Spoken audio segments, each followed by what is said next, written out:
Ramesh railway station पर guard की नौकरी करता था।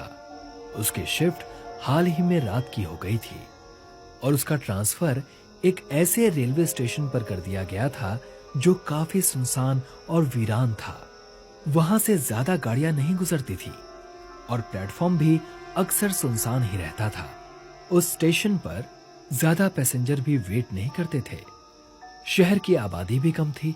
रमेश इस बात से काफी नाराज था कि उसका ट्रांसफर ऐसी वीरान जगह पर कर दिया गया। एक रात रमेश खुद से ही बड़बड़ाता हुआ चला जा रहा था। क्या मुसीबत है, अच्छी खासी घर के पास नौकरी चल रही थी, बेकार ही सुनसान जगह पर ट्रांसफर हो गया। 1 महीना देखता हूं, फिर बात कर लूंगा ट्रांसफर की। उसका यहां नौकरी करने का बिल्कुल भी मन नहीं था। हाथ में लालटेन लिए और दूसरे हाथ में एक डंडा पकड़े हुए वो प्लेटफॉर्म के चक्कर लगा रहा था। बीच बीच में सीटी भी बजा देता। एक रात की बात है। उस रात प्लेटफॉर्म पर उसके अलावा और कोई नहीं था। रात के 2 बज रहे थे। रमेश ने देखा कि एक आदमी बेंच पर बैठा हुआ था। ठंड का मौसम था और वो आदमी ठंड से कांप रहा था। रमेश उसके सामने जाकर खड़ा हो गया और उससे पूछताछ करने लगा। कौन हो भाई?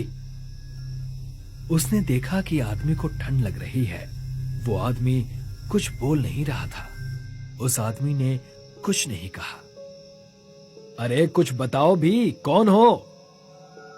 आदमी बस ठंड से कांपे जा रहा था। उसने उसे अपने बैग से एक शॉल निकालकर दे दिया। आदमी जैसे ही रमेश की तरफ मुड़ा, रमेश डर गया। उस आदमी का चेहरा ही गायब था। रमेश वहां से भागकर वेटिंग रूम में आ गया। उसने जो देखा था उसे अपनी आंखों पर यकीन नहीं हुआ। वो फिर से कुछ देर बाद उसी जगह पर चेक करने गया तो उसने देखा कि वहां कोई भी नहीं था, बस उसका शॉल गिरा हुआ है। उसने वो शॉल उठाया और सुबह घर लौट गया। वो इस हादसे को एक बुरे सपने की तरह भूल गया। इतनी सुनसान जगह और इतनी गहरी रात, बुरा सपना ही होगा। रमेश, तू तो इस वीराने में अपना मानसिक संतुलन ही ना खो दे। उसने सोचा कि उसे नींद आ रही थी और उसने नींद में सपना देखा। अगली रात वो फिर से ड्यूटी दे रहा था। प्लेटफॉर्म के चक्कर लगा रहा था। रमेश टहलता हुआ थक गया तो एक बेंच पर बैठ गया।